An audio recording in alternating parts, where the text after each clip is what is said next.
मविप नियम 93 अन्वय सूचना बुधवार दिनांक 19 मार्च 2025 श्री सचिन अहिर खडक पोलीस जिल्हा पुणे यांच्या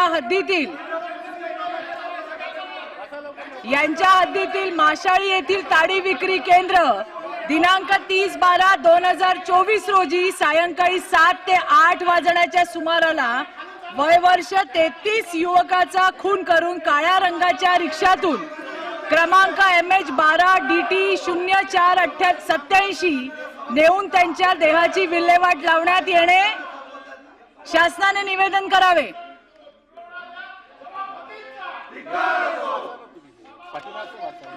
श्री अभिजित वंजारी विपसह राज्यातील सर्व प्रकारच्या शासकीय निमशासकीय सेवा मंडळे महामंडळे नगरपालिका महानगरपालिका जिल्हा परिषदा व शासकीय अनुदान प्राप्त संस्था यामध्ये अंशकालीन उमेदवारांना नोकरीत सामावून घेण्याबाबत शासनाने निवेदन करावे। श्री धीरज लिंगाडे बृहन्मुंबई महानगरपालिकेतील दक्षता विभागाच्या लॅबोरेटरी टेस्टिंग विभागात सहाय्यक अभियंता पदावर कार्यरत असलेल्या श्री महेंद्र सपकाळ हे शासकीय सेवेमध्ये असताना खासगी कंपनीचे संचालक असल्याबाबत शासनाने निवेदन करावे। श्री अशोक उर्फ भाई जगताप राज्यातील सर्व रुग्णालयात रुग्णांसाठी तक्रार निवारण कक्ष स्थापन करण्यासाठी बंधनकारक होण्याबाबत शासनाने निवेदन करावे। श्री अंबादास दानवे विरोधी छत्रपती संभाजीनगर शहरातील रस्त्यांच्या सिमेंट काँक्रिटीकरणाचे काम स्मार्ट सिटी प्रकल्पांतर्गत हाती घेण्यात आले होते, परंतु केवळ 2 रस्त्यात रस्ते उखडल्याबद्दल शासनाने निवेदन करावे। आपण अभिनंदनाचा प्रस्ताव या ठिकाणी ठेवतोय। अभिनंदनाचा प्रस्ताव जागेवर बसा, सगळ्यांनी जागेवर बसा। एका महिलेचा अभिनंदनाचा प्रस्ताव आहे। कृपया सगळ्या सदस्यांनी कृपया जागेवर बसा। अभिनंदनाचा प्रस्ताव सगळ्यांना अभिमान वाटावा।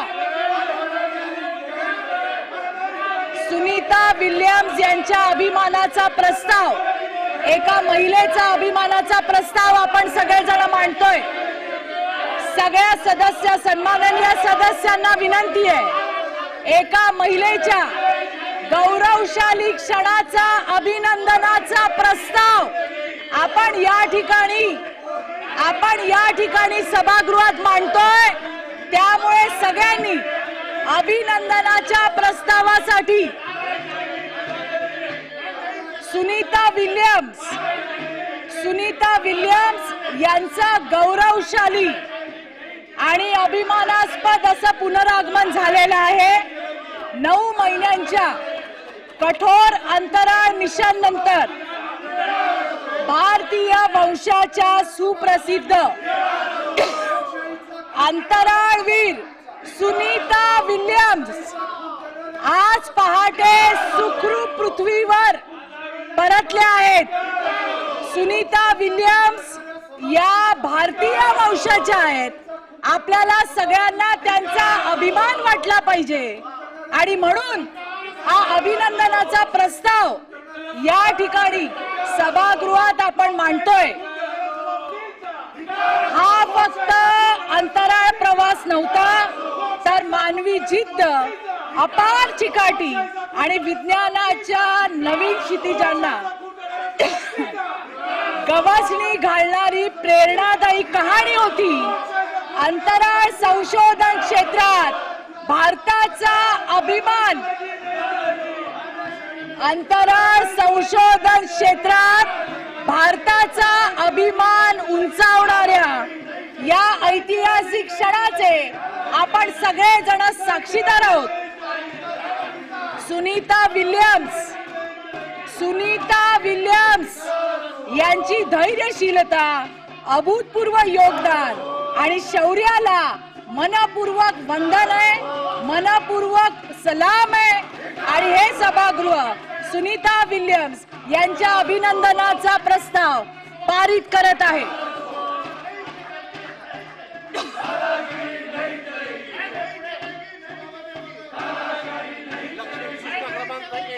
कुठे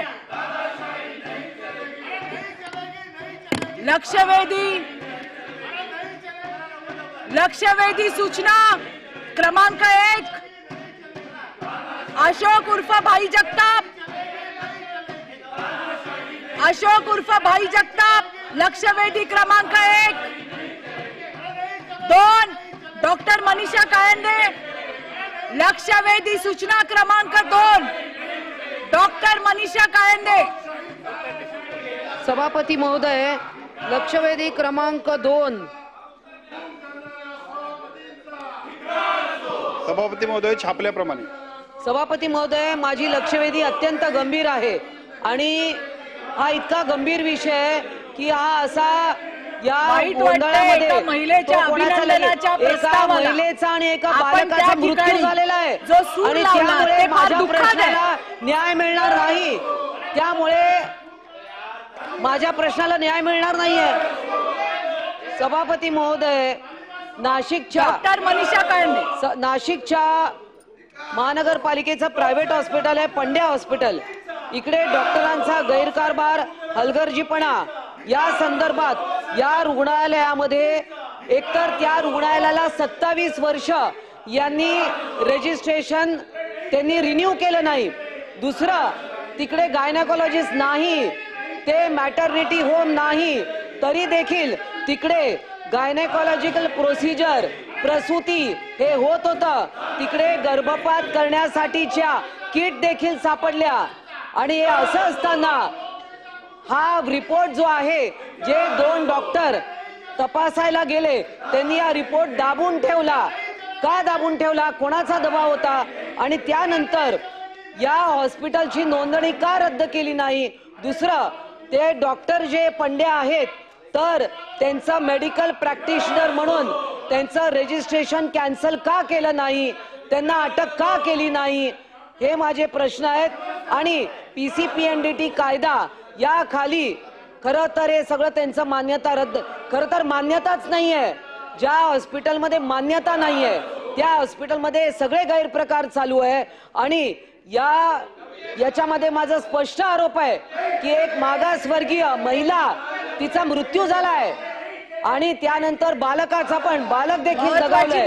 आणि अशामुळे एका महिलेच्या आयुष्याचा प्रश्न आहे. सभापती महोदय, अतिशय महत्वाचा महिलांचा प्रश्न चाललाय. एका महिलेच्या अभिनंदनाचा प्रस्ताव सुद्धा. सभापती महोदय, माझा पहिला प्रश्न असा आहे की डॉक्टर पंड्याला अटक का केली नाही, त्यांना गजाआड का टाकलं नाही. 27 वर्ष विना परवाना ते हॉस्पिटल चालवत आहे. दुसरं, डॉक्टर पंड्याचं आज देखील रजिस्ट्रेशन कॅन्सल का केलं नाही, हा माझा दुसरा प्रश्न आहे. तिसरा प्रश्न, जे आपले 2 वैद्यकीय अधिकारी आहे, डॉक्टर शेट्टे आणि डॉक्टर चव्हाण, हे त्यांचं हॉस्पिटल देखील त्या हॉस्पिटलच्या समोर आहे. 27 वर्ष बिना परवाना हॉस्पिटल चालवत होते. या 2 अधिकाऱ्यांना आपण बडतर्फ करणार का? श्री प्रवीण दरेकरजी. सभापती महोदया, सन्माननीय सदस्य मनीषा बघा, कायंदे महिलांचा महत्वाचा प्रश्न चाललाय गंभीर आहे. आणि या प्रश्नामध्ये त्यांनी मंत्री जी काय महोदय त्याला उत्तर देत आहेत. कृपया आपण ते ऐका. मगाशी एका महिलेच्या अभिनंदनाचा प्रस्ताव होता. या प्रश्नाच्या अनुषंगाने त्यांनी जी काही मागणी केलेली आहे, नाशिकच्या पंड्या हॉस्पिटलमध्ये ज्या पद्धतीने डॉक्टरांनी गैरकारभार, हलगर्जीपणा आणि त्या संदर्भातल्या अनेक तक्रारी त्यांच्याबद्दल आहेत. विशेषतः तिथं बॉम्बे नर्सिंग ॲक्टची परमिशन नाही, PCPNDT ॲक्टची तरतूद तिची परमिशन नाही, गायनॉकॉलॉजिस्ट नाही. आणि असं असताना सुद्धा ज्या पद्धतीने त्यांनी या सगळ्या हॉस्पिटलचं ऑपरेटिंग करत होते हे अतिशय गंभीर आहे. आणि या प्रश्नाच्या अनुषंगाने शासनाच्या वतीने एका बाजूला MTP कायद्याअंतर्गत 3 आणि 4 कलम अन्वये, तसंच भारतीय न्याय संहिता कलम 88 आणि 94 लावून क्रिमिनल ऑफेन्स दाखल करण्याबद्दलची कारवाई करण्यात येईल. या डॉक्टरांच्यावर आणि त्या हॉस्पिटलवर सक्तीची कारवाई क्रिमिनल ऑफेन्स करण्यात येईल. आणि दुसरं, त्याबरोबरीनं या सगळ्याकडे दुर्लक्ष करणारे जे आमचे डॉक्टर, आमच्याकडे असणारे डॉक्टर जे आहेत ते दोन्ही डॉक्टर विशेषतः डॉक्टर तानाजी चव्हाण आणि त्याचबरोबर डॉक्टर प्रशांत शेटे या दोघांनीही कमालीचं दुर्लक्ष केल्याचं दिसून येतंय. त्यामुळे या दोघांची तात्काळ बदली करून पुढच्या 15 दिवसांमध्ये याबद्दलचा कमिशनरांच्या अध्यक्षतेखालच्या चौकशी समितीच्या माध्यमातून तात्काळ योग्य ती कारवाई केली जाईल. महोदय, सभापती महोदय, 2001 मध्ये शासनाने ताई बाजाय सभापती महोदय 2001 मध्ये शासनाने बोगस व्यावसायिकांच्या मुसक्या आवळण्यासाठी अधिनियम 1961 मध्ये दुरुस्ती केली आणि शिक्षेत वाढ केली. हे सर्व गुन्हे अजामीनपात्र ठरवण्यात आले. सभापती महोदय, बोगस डॉक्टर, बोगस रुग्णालयांना प्रतिबंध करण्यासाठी शासनाने 1991 पासून 2008 पर्यंत जवळपास 8 शासन निर्णय केले. सभापती महोदय, पात्रता नसताना सोनोग्राफी करणं, सर्टिफिकेट नसताना प्रॅक्टिस करणं, दवाखाना काढणं, नोंदणी नूतनीकरण न करणं यासाठी हे शासन निर्णय सभापती महोदय झालेले आहेत. बोगस डॉक्टर पुनर्विलोकन समिती सुद्धा स्थापन केले आणि महापालिकांमध्ये बोगस डॉक्टर पुनर्विलोकन आणि शोध समित्या सुद्धा गठीत करण्यात आलेल्या आहेत आणि तरी बोगस दवाखाने आणि डॉक्टर जागोजागी आहेत. माझे प्रश्न सभापती महोदय आहेत. गिरीश भाऊ, माहिती देणं आवश्यक आहे. नाशिकचा विषय आहे. आपण पालकमंत्री आहात आणि होणार आहात. दादा, तुम्ही दोघांपैकी दादा बघतायत, राग आली. कायद्यात कठोर शिक्षेची तरतूद आहे. 5-5 शासन निर्णय आहेत. बोगस डॉक्टर पुनर्विलोकन आणि शोध समिती आहेत. कागदावर सर्व काही आहे. हा प्रश्न उरतो की मग शासनाच्या निर्णय आणि या समित्यांचा उपयोग काय? पहिला एक प्रश्न. दुसरं, या ठिकाणी मुळात ज्यांच्यावर ही जबाबदारी आहे ते आपली जबाबदारी नीट पार पाडत नाहीत, हा मुद्दा आहे. आणि म्हणून कायंदेताई यांच्या लक्षवेधीत पंड्या रुग्णालयाचा महत्वाचा आहे भाऊ, रुग्णालयाचा उल्लेख आहे. नाशिक महानगरपालिकेच्या या समितीला पंड्या रुग्णालयातला प्रकार का लक्षात आला नाही आणि त्याच्याकडे का दुर्लक्ष केलं? सरकार काय कारवाई करतंय? हा दुसरा प्रश्न. आणि धोरणात्मक आणि महत्वाचा तिसरा प्रश्न, मंत्री महोदयाकडे माहिती नसेल तर आम्हाला त्यांनी नंतर लेखी पाठवलं तरी चालेल. महापालिकेत सर्वत्र कार्यरत असलेल्या पुनर्विलोकन आणि शोध समित्यांनी आतापर्यंत किती प्रकरणात कारवाया केल्या? या समित्या कागदावर आहेत की प्रत्यक्ष कार्यरत आहेत? सार्वजनिक आरोग्य विभाग याबद्दल काय कठोर कारवाई करणार आहे? माननीय सभापती महोदया, सन्माननीय आमदार प्रवीण दरेकरजींनी मांडलेल्या तिन्ही प्रश्नांच्या अनुषंगानं एक तर पहिल्यांदा बोगस डॉक्टरांच्यावरती कारवाई करण्याबद्दल ज्या काही एकूण 8 कायद्यांची निर्मिती झालेली आहे, या 8 कायद्यांचा प्रभावी अंमलबजावणी करणं अत्यंत आवश्यक आहे. कारण अलीकडच्या काळामध्ये ज्या पद्धतीनं वैद्यकीय व्यवसायामध्ये सुद्धा चुकीचे लोक चुकीच्या पद्धतीच्या कारवाई करतात आणि त्याचा त्रास मात्र सामान्य पेशंट्सना होतोय.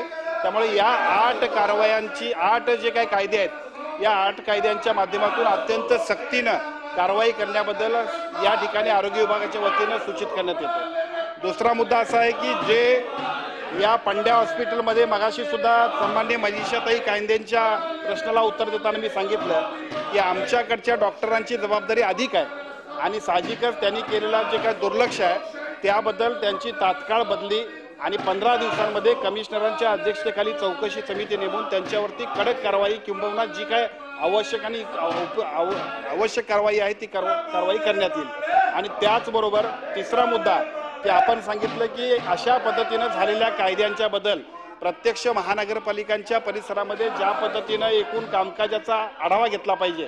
एका बाजूला त्या कमिट्या काय करतात आणि त्या कमिट्यांच्या बरोबर अधिक कार्यान्वित करण्यासाठी सुद्धा जी काही कारवाई करण्यात येईल, कारवाई करण्याबद्दलच्या सूचना देऊ आणि पटलावर ठेवण्यात येईल. गंभीर आहे, त्यामुळे बदली नाही, यांना बडतर्फ करा. आणि या दोन्ही डॉक्टरांनी, डॉक्टर शेट्टे असतील, डॉक्टर चव्हाण असतील, यांनी आयुक्तांना अहवाल का सादर केला नाही त्याचाही कुठे उल्लेख नाही आहे.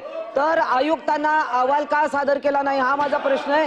दुसरा, यांना निलंबन नाही, यांना बडतर्फ करा. किंवा पहिले निलंबन करून मग चौकशी लावा. सेवेत असताना चौकशी करण्यात अर्थ नाही. माननीय आरोग्यमंत्री, एकच होतं, PCPNDTच्या जिल्हास्तरीय ज्या समिती आहेत त्या आहेत की नाही आणि असतील तर स्ट्रेंथन करण्याबाबत, आणि दुसरं इन्फॉर्मेशन जर कुणी दिली तर त्यांना तुम्ही काहीतरी सांगितलं होतं की नाव गोपनीय ठेवण्यात येईल, त्यांना रिवॉर्ड देण्यात येईल. तर अशा पद्धतीच्या पण ज्या सूचना मागे होत्या त्याच्यावरती अंमलबजावणी करावी ही विनंती.